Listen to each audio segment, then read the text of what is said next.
The 12 Days of FLUFFENMASS. Tales of festive grimness and dark festival.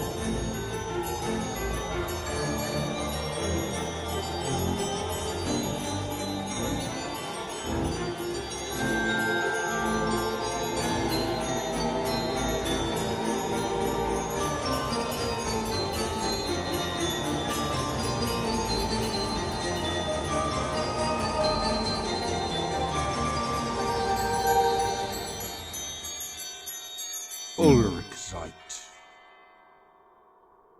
Written by Adam Nichol. Read by Adam Nichol. The wind may have blown down the old townhouse, ramshackle and run down as it was, if it was not for the vast forest of scaffolding shoring up the cracked stone walls. Each side of the decrepit hovel was a testament to wealth gone to seed, a tale of once proud coin that no longer existed. Altdorf had many such houses, but this particular bastion of poverty had one simple difference.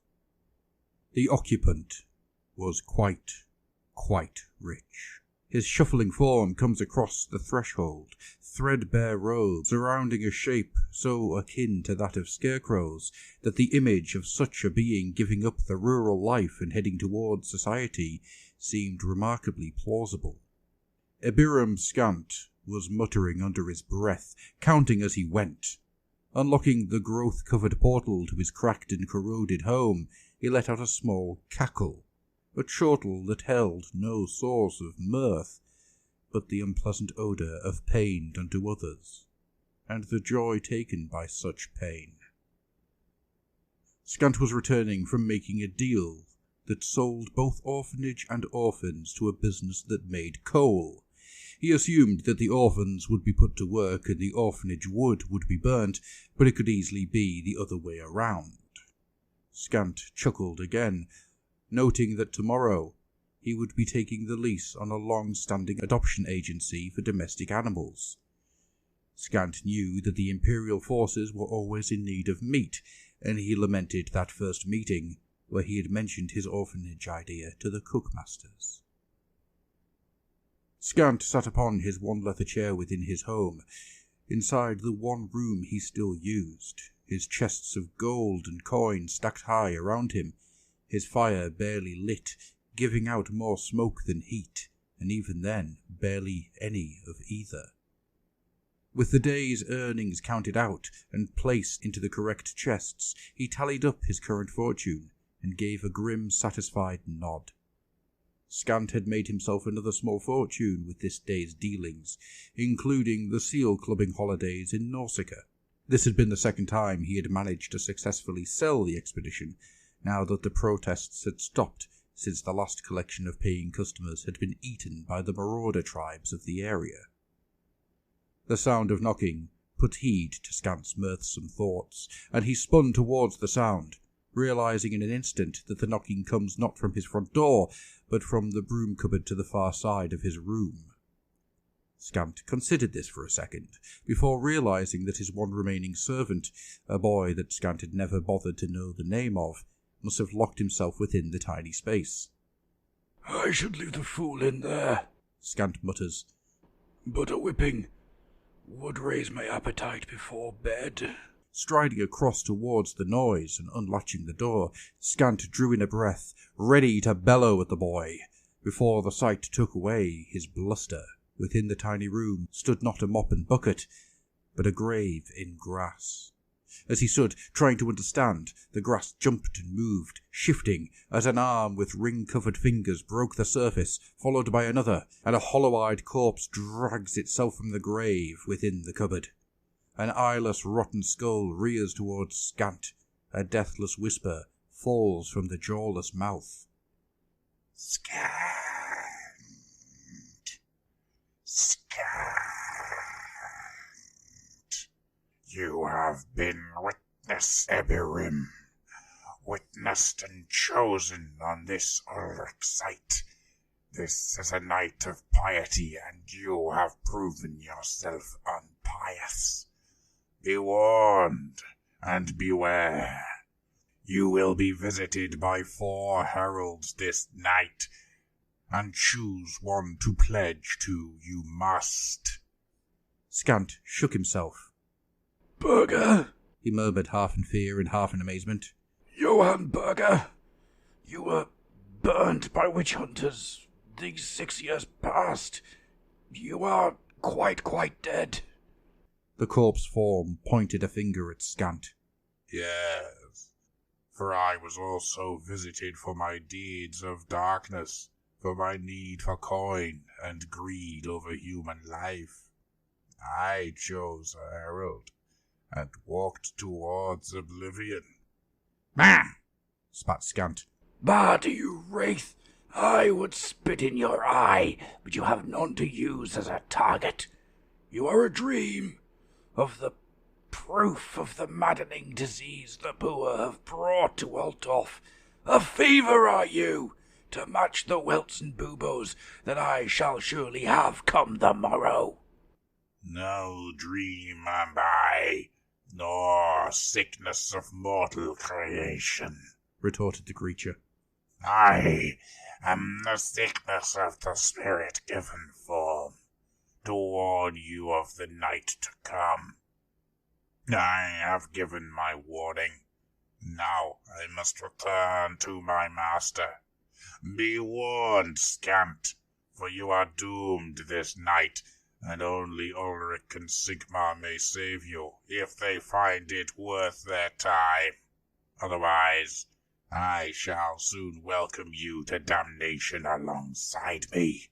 The corpse leapt forward, knocking Scant from his feet, and as he fell, before the crunch of wooden floor on his skull, and before the encroaching darkness took him, Scant saw bloody red maggots drip from Burger's eye sockets onto his face, and he felt the clammy taste of the grave in his mouth. Scant awoke on the floor, screaming, and realized he was alone. The broom cupboard door was closed, and of the corpse there was no sign. All was how it should be. Scant shakily rose to his feet and staggered to the chair, collapsing into it like a falling tree. Unleashing a heavy sigh, he wiped the sweat from his brow and muttered, "Not real. 'Twas naught but a dream and a slip. A fall and a dream."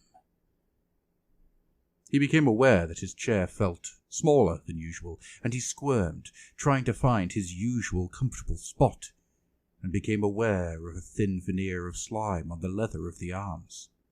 The chair buckled suddenly, and thick green strands of mucus spat from the leather, holding him tight.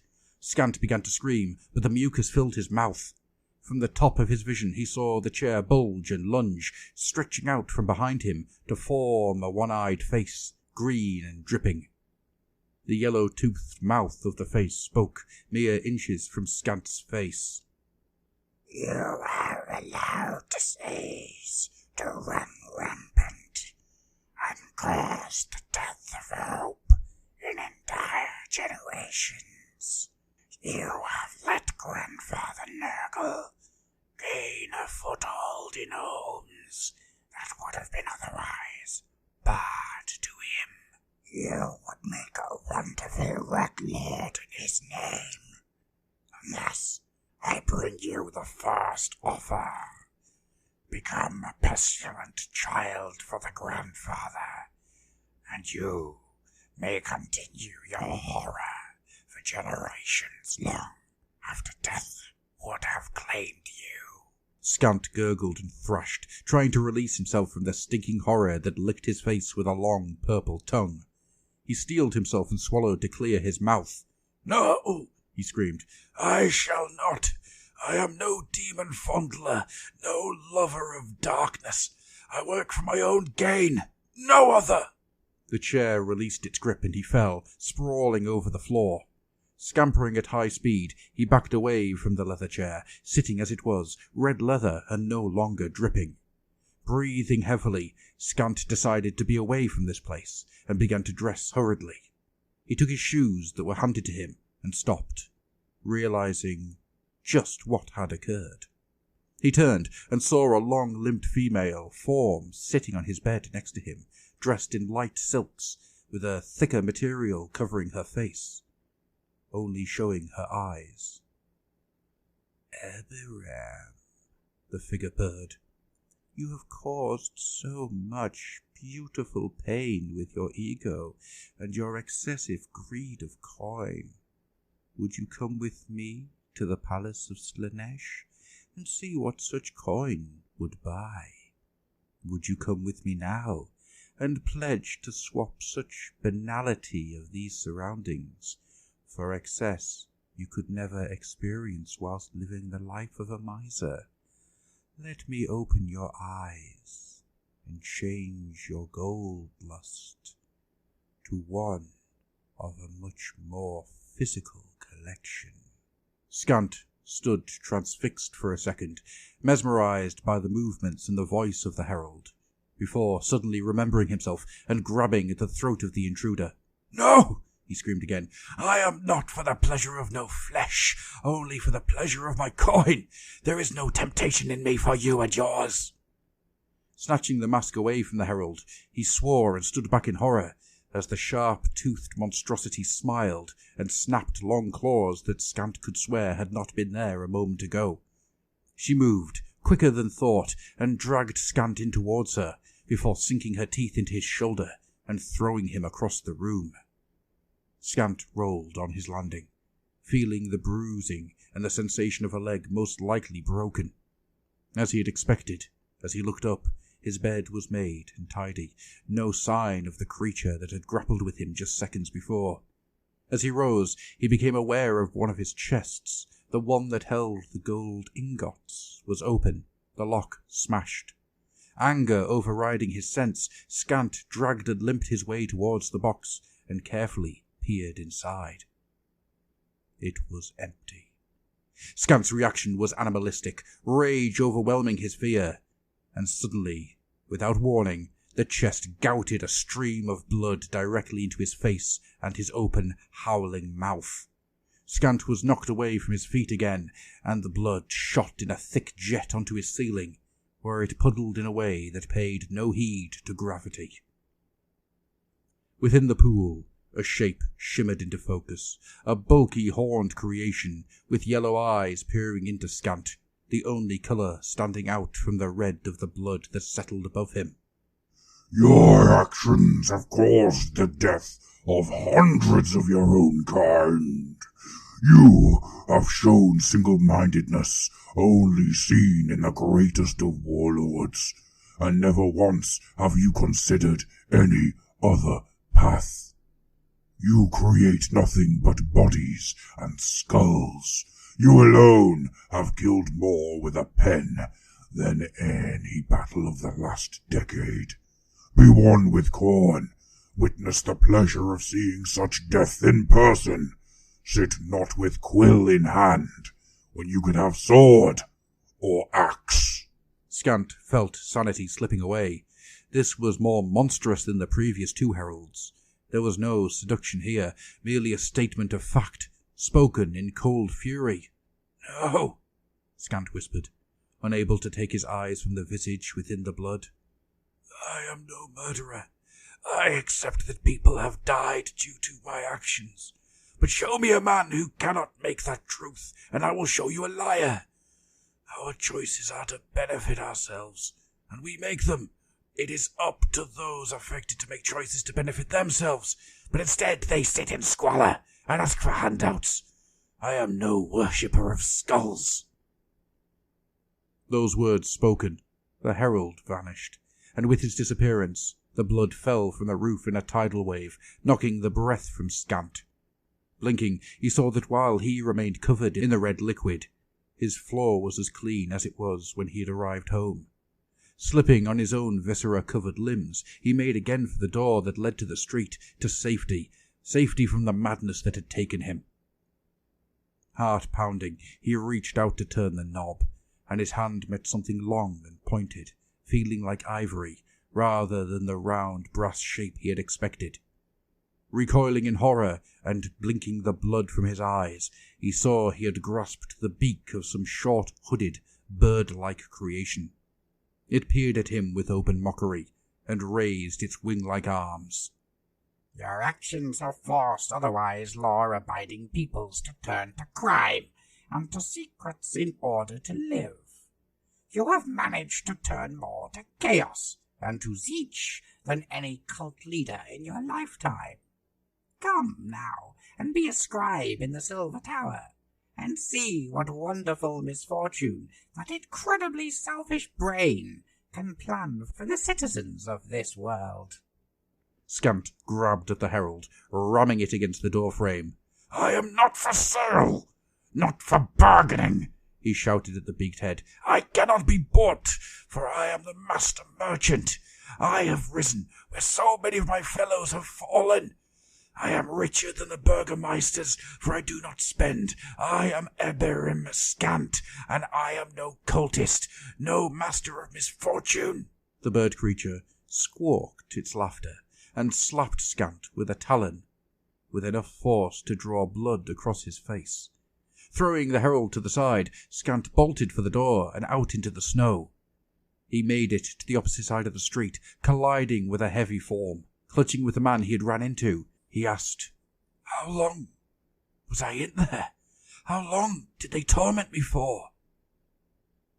The white wolf looked contemptuously at Scant, and raised him by the throat.